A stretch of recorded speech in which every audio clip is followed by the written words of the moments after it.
Bonjour, j'espère que tu vas bien et que tu as la forme. C'est David Roussillon pour une nouvelle vidéo. Aujourd'hui, on va parler ensemble de nutrition et plus spécifiquement des protéines. Alors, tu dois déjà te demander pourquoi je vais parler des protéines. Eh bien, il faut que tu saches une chose, c'est que si tu veux bien manger, pour diverses raisons, dans un premier temps pour des raisons de santé, mais si tu veux bien manger parce que tu as des objectifs par exemple de perte de poids ou prendre de la masse musculaire ou tout simplement que tu veux mieux récupérer après des séances de sport, eh bien, pour mieux manger, il y a deux choses que tu dois respecter. La première chose, c'est de respecter tes besoins caloriques dans une juste mesure à peu près. Parce que si tu veux perdre du poids, il faut manger un peu moins que tes besoins caloriques. Et si tu veux prendre, imaginons du muscle, il faut manger un peu plus. Bref, première chose, respecter les besoins caloriques. Et la deuxième chose, la plus importante, c'est de manger équilibré. Et quand tu veux manger équilibré, en fait, c'est là que tu en arrives à la fameuse chose, on dit, ben voilà, il faut que tu manges un peu équilibré. Et quand tu poses la question, moi je le vois en tant que coach sportif, je pose la question au client, pour vous, c'est quoi manger équilibré? Parce que tout le monde a l'impression en fait de s'y connaître plus ou moins en nutrition, alors que beaucoup de personnes n'ont pas vraiment les bases. Et alors, quand tu poses cette question, c'est quoi manger équilibré? On dit, ben voilà, moi je mange un peu de tout. Et on te donne même ce conseil, mange un peu de tout, tu vas voir. Ah, moi je connais plein de personnes qui mangent un peu de tout, et je peux te dire qu'elles n'ont pas réussi à perdre de poids. Parce que manger un peu de tout, tu vas dans le magasin du coin, dans le supermarché, manger un peu de tout, ça veut dire quoi? Parce que manger un peu de tout dans un magasin, il y a énormément de préparation industrielle. Manger un peu de tout, c'est quoi? C'est tu manges un burger d'un côté, tu manges 2 rondelles de tomates, ça y est, t'as déculpabilisé, t'es content? Il y a incohérence. C'est à partir de ce moment-là qu'en nutrition, scientifiquement, on en arrive aux macronutriments. En réalité, manger équilibré, ça veut dire respecter l'équilibre entre chaque macronutriment. Les protéines, les glucides et les lipides. Et si tu veux bien respecter cet équilibre en macronutriments, au bout d'un moment, tu en viens forcément à devoir connaître chaque macronutriment indépendamment. Et c'est maintenant que je viens aux protéines. Dans cette vidéo, je vais tout apprendre sur les protéines pour que tu saches exactement quels sont tes besoins en protéines et que tu saches où les trouver.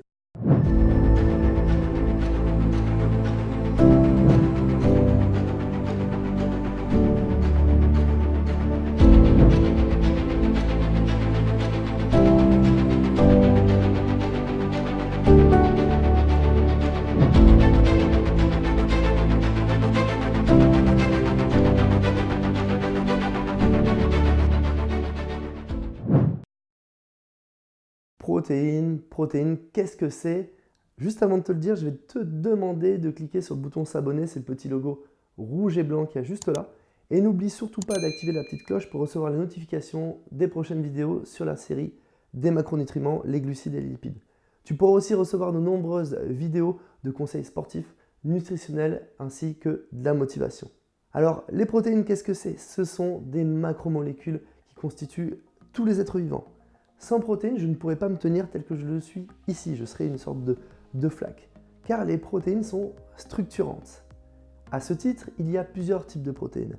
Les protéines structurelles, qui forment par exemple les cheveux, les poils, la peau et la plupart des tissus qui forment les organes. On va aussi retrouver les protéines motrices, comme la myosine et l'actine qui forment les muscles. Sans elles, on ne pourrait pas générer le mouvement et donc par exemple marcher. On va en dernier, bien qu'il y en ait d'autres, retrouver la protéine transporteuse, comme par exemple l'hémoglobine qui va servir à transporter de l'oxygène dans le sang. Les protéines sont donc indispensables au corps humain. Et d'ailleurs, il y a plusieurs facteurs qui vont déterminer nos besoins en protéines. Le premier, c'est le sexe. Une femme aura un taux de testostérone plus bas qu'un homme. Et c'est à ce titre qu'elle fixera moins bien les protéines. Elle aura donc des besoins inférieurs. Un homme, au contraire, qui aura un taux de testostérone plus élevé, aura des besoins en protéines supérieurs vu qu'il fixera mieux les protéines. Autre facteur déterminant, l'âge. En vieillissant, en général, on fixe moins bien les protéines.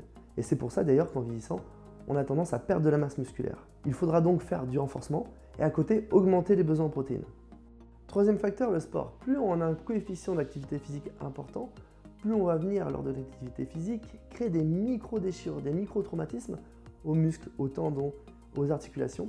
Et pour le coup, on va avoir besoin de récupérer musculairement. Pour cela, il va falloir amener des protéines, car ces microdéchirures, ces brèches sont causées par la dégradation des protéines. Maintenant, comment connaître tes besoins en protéines? Eh bien, l'OMS a fait des recommandations. Pour une femme, par exemple, sédentaire, c'est 0,8 g de protéines par kilo de poids de corps. Pour un homme, ça sera plus 1 g par kilo de poids de corps. Pour une femme sportive, 1,5 et pour un homme, 2 g par kilo de poids de corps par jour. Alors ces chiffres, ça peut te sembler un petit peu ambigu, mais c'est très simple. Par exemple, tu es une femme, tu pèses 60 kg, tu es sportive, on va faire 1,5 multiplié par ton poids de corps 60, ça donne 80 g. Alors maintenant, tu vas te dire, mais attends, c'est 80 g, comment calculer ça maintenant, comment mettre ça concrètement par rapport à des aliments? Bien, c'est assez simple. T'inquiète pas, hein, je m'amuse pas à calculer en me disant sur internet, tiens, le poulet par exemple, 100 g de poulet, ça fait combien de grammes de protéines? Je les additionne petit à petit dans la journée, je tiens mon cahier, ma calculette. Non, ça serait beaucoup trop compliqué et fastidieux. Moi, j'utilise une application qui s'appelle MyFitnessPal et en fait qui te permet d'accéder à une banque de données d'aliments. Et en fait, très simplement, tu ajoutes tes aliments au fur et à mesure de ta journée et en fait, ça te fait ton total au niveau de tes besoins caloriques, mais au niveau de chaque macronutriment et ça te dit si tu es dans les clous en fait par rapport à tes objectifs et les renseignements que tu auras donnés, poids de corps, âge, sexe, etc. Donc, je te la recommande vraiment cette application et elle devient même au bout d'un moment marrante, en fait, on se prend au jeu. Bon, ok, cette application c'est très bien, je la télécharge et là, je rentre ma journée habituelle et je me rends compte que finalement, je ne réponds pas forcément à mes besoins caloriques, soit trop calorique, soit pas assez et finalement, au niveau des protéines, c'est pas ça. Par rapport à ce que l'application me recommande, eh bien, je suis en dessous de mes besoins en protéines. Où je vais les trouver alors?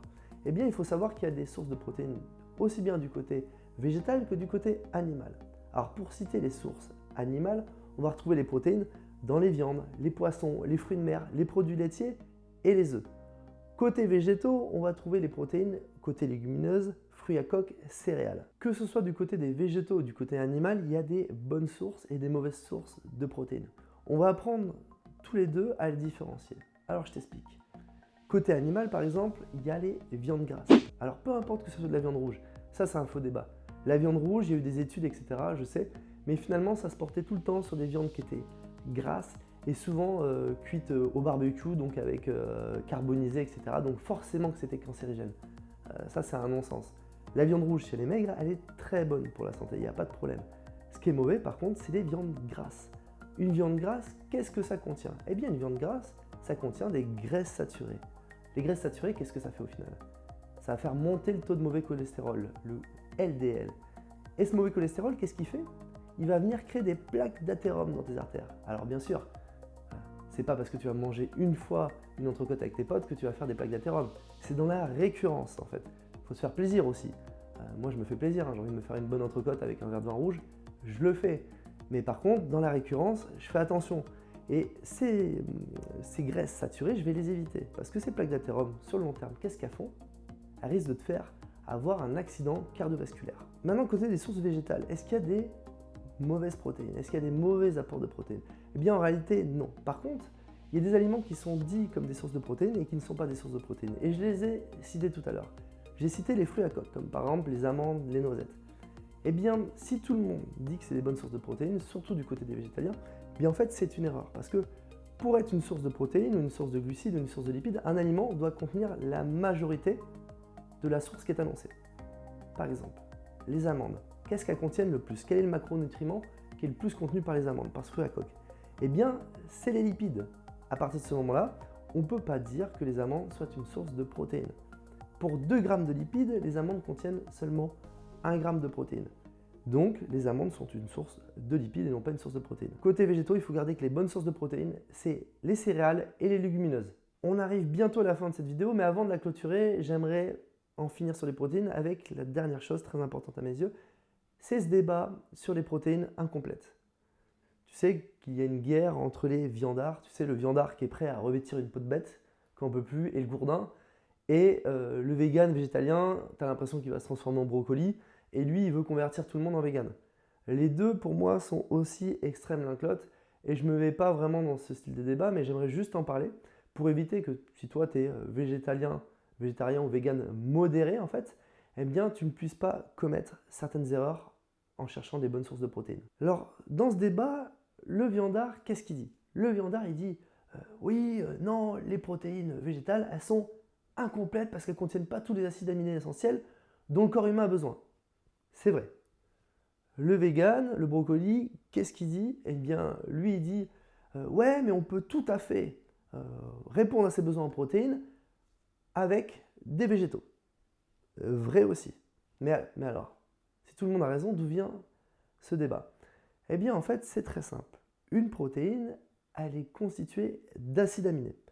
Ces acides aminés, pour le corps humain, en fait, pour créer une protéine telle que je la contiens dans mon corps, il faut qu'il y ait les 8 acides aminés essentiels.